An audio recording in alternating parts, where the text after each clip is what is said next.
Herbie's on the south end of Marathon Key is a family tradition. Great fish sandwiches, conch fritters at a good price. Let me get just a fresh garden salad. It's a great way to start any trip to the Keys. That's Maureen and Dee Dee checking out the menu. And of course, Margaret carrying on the Irish tradition. Back on the road, the weather looks a little ominous, but who cares? We're headed south. And we get there in time for dinner at the Half Shell Raw Bar. Again, this is another family tradition. Sheila and I first ate here 31 years ago, I'd say, at least. That would be Ryan. That would be Ryan. That's 2 oysters.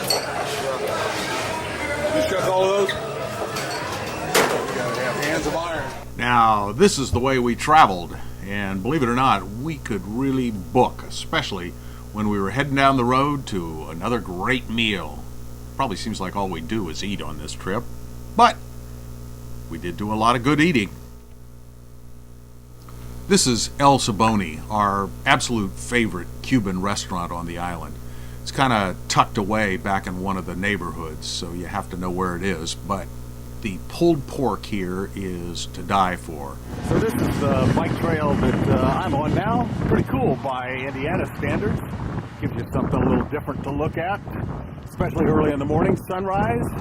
Sunrise is straight ahead, so gives you something fun to watch. And lots of interesting people to watch as well. This is the infamous IHOP, where Sheila and I first ate 21 scoops of ice cream each.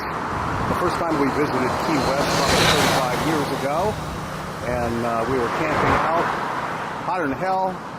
We just had to cool down our body core temperature. So this was the place to go. There's more of the bike trail. It's kind of the inside bay here. Now, these houseboats kind of give the term a whole new meaning. You'll find them docked on the inside bay now, and some of these are downright huge, several stories tall. And you're probably thinking there are no hills in Key West. Then it is the one hill that I've found so far on the island. Well, I hope I don't get all my suntan lotion washed away, but give it about an hour and this ought to blow itself over and we'll have sun again. Lots of cute little places back in their own jungle.